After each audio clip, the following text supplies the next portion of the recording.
Hi friends, అందరూ బాగున్నారా? నేనైతే చాలా బాగున్నాను.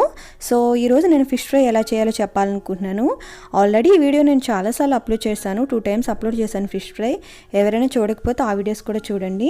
కొత్తగా మన ఛానల్ ఎవరైనా చూస్తుంటే లైక్ చేయండి, అలాగే సబ్స్క్రైబ్ చేయడం మాత్రం మర్చిపోకండి. ముందుగా చేప ముక్కల్ని శుభ్రంగా కడుక్కుని పెట్టుకున్నానండి.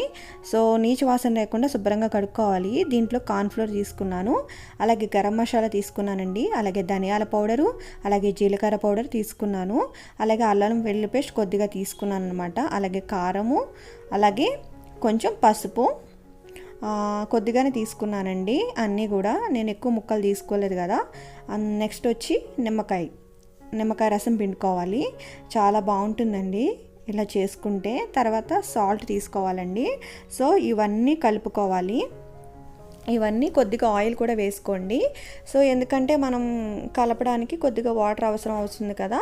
సో వాటర్ అవసరం లేకుండా ఆయిల్ వేసుకోండి. అంతగా మీకు ముద్దగా అవ్వలేదు అనుకుంటే సో మీరు వచ్చి కొంచెం వాటర్ తీసుకుని కలుపుకోండి.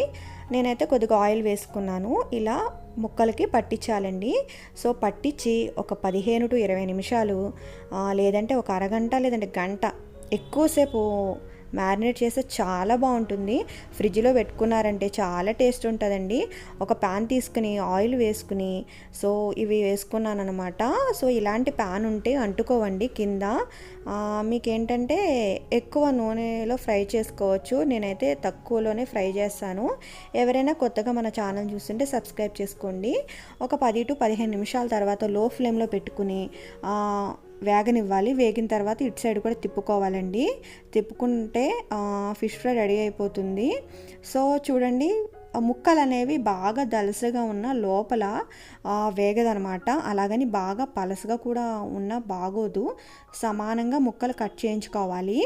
ఇది అయిపోయిన తర్వాత పక్కకు తీసేసుకోవడమే. స్టవ్ ఆఫ్ చేసి ఫిష్ ఫ్రై రెడీ అయిపోయిందండి. ఈ వీడియో మీకు నచ్చితే లైక్ చేయండి, షేర్ చేయండి, అలాగే సబ్స్క్రైబ్ చేయడం మాత్రం మర్చిపోకండి. Thanks for watching.